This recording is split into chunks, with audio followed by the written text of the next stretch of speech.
Good afternoon everyone, hope you're doing well, and I thought I would remember previous wild camps I've been on, previous wild camping adventures that I've done prior to showing them on my YouTube channel.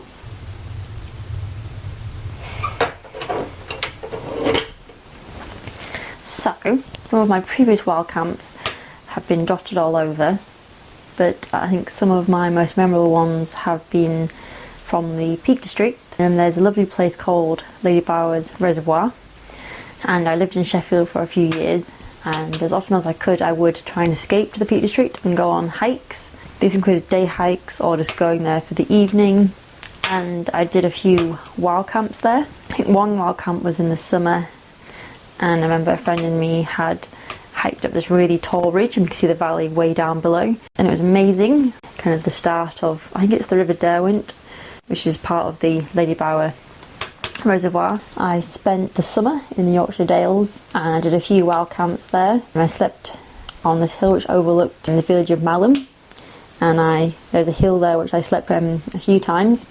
I just checked the weather, and if it was like a nice clear night I'd just go up there with my sleeping bag and yeah, stargaze essentially. I had a really nice wet camp. I remember I ventured out of Malham and I went towards Malham Tarn.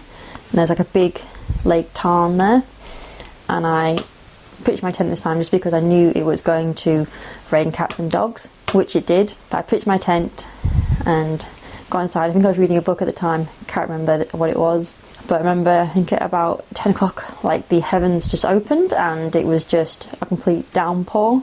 Quite exciting to be in the tent whilst the downpour was going on. I think I just about kept dry, and then as soon as it had come, about half an hour later it was gone and the clouds cleared away and I got a really nice view of Malham Tarn.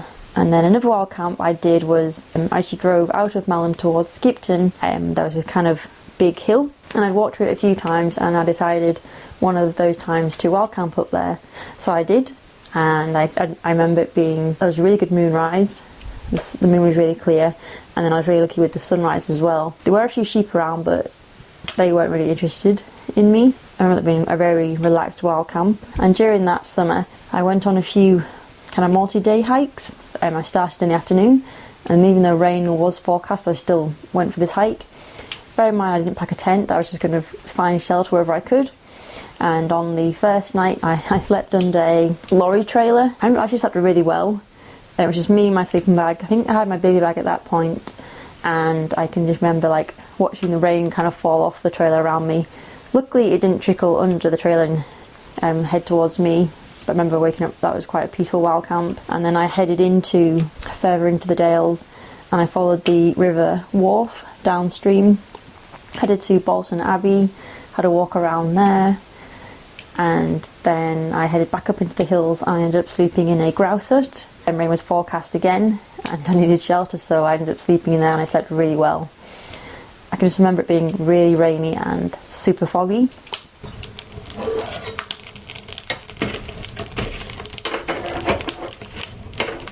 Some other wild camps I've done have been 2 when I was in Japan, got a working holiday visa, and during the summer there I decided to head out to, I think it was called Mount Shigi, which is this mountain ridgeline which separates I think Nara and Osaka, and I slept there. And this was when there are videos about this, so I'll link them up there and down below. But the first time I headed up there, I was just going to sleep near this monument, but a local ended up finding me, and they were pretty concerned as to why there was a foreign girl, a gaijin, just kind of camped out there waiting for nighttime. I think he was worried and he said there's lots of bad people. He convinced me to come with him, and we went to a local campsite where he convinced the owner to let me stay there for the night. But I ended up staying in the kind of staff accommodation quarters.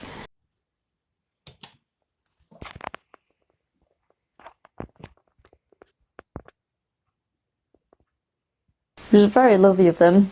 I left them a lovely thank you note in really poorly written Japanese, just saying thank you so much for letting me stay there.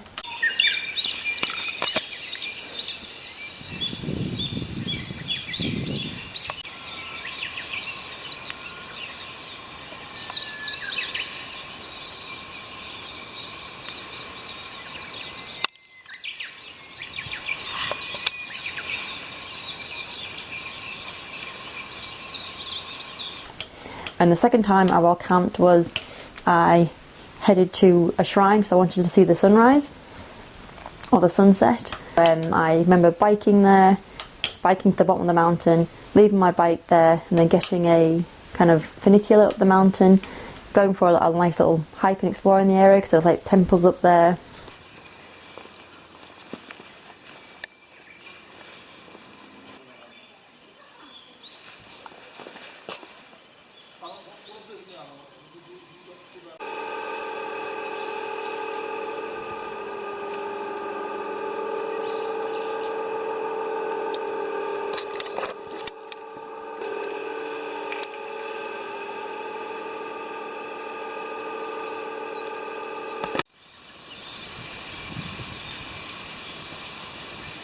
Really stunning, and I went to the top shrine for sunset, then I ended up sleeping nearby with just my sleeping bag, enjoying the moment, and then headed home.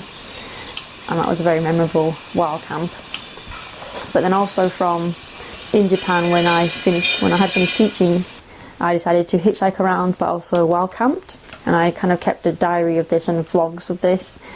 Probably not the most polished of YouTube vlogs, but if you're interested I'll link them down below. But I really did enjoy that adventure of wild camping and hitchhiking around Japan. I kept a record of how much money I would have spent if I'd paid for public transport and paid for accommodation each night. I think I ended up saying like £1,000 over the 6-week period, which was actually pretty satisfying, which then kind of propelled me into doing the same in New Zealand. And where I currently reside in Yorkshire, I've been wild camping here, there and everywhere. But before I started recording them for YouTube, I did a few wild camps in the area. I've got some photos of a few of those wild camps, and there was one time I did record it, but the sound quality was so bad I didn't upload it to YouTube. You can probably tell it's really old just because I don't have my hat. I've got my old hat in that video, which I accidentally shrunk in the wash. I can't wait to begin wild camping this year. I'm really looking forward to wild camping in the snow. I would really like to get a new tent, something that's a bit bigger than my 1-person tent, but not as big as my 2-person tent. So yeah, I guess I'll end this video here. I'll include some footage of my previous wild camping adventures.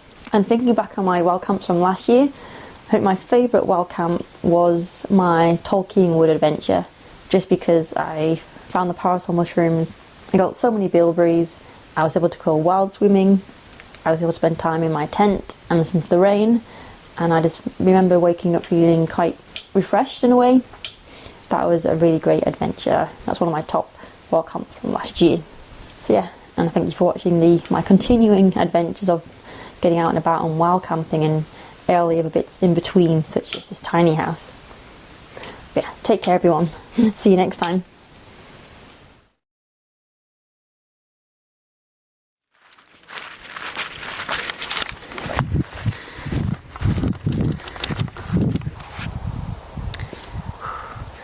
Man, I'm so glad to be here. I finished work at about 4:30. It's such a rush to get here. It's now 20 to 7. I probably should have packed before work like last night, but so I worked like 7:30 till 4:30 shift.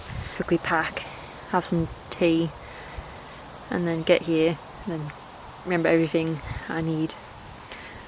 It's quite a hike to get here, but I am glad to be on top of a hill because everything's so wet. My shoes are wet. I really should have worn wellies, but at least I'm here now and I can have a nice peaceful rest wild camping before it gets I say super cold. I probably would still camp in like December, January. Just have to like put on more layers. Got quite a big beefy sleeping bag, bigger than normal. 2 to 3 seasons should do for beginning October. So now I'm gonna have a cup of tea, sit back and chill for a bit before bed. Rookie error. I really should have brought socks.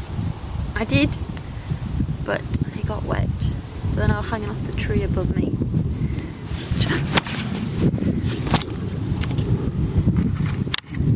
Hence why I'm going to build a tiny house.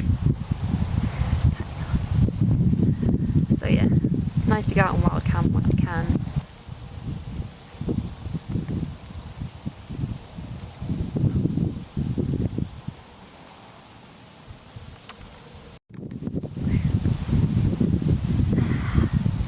life is good when you have tea.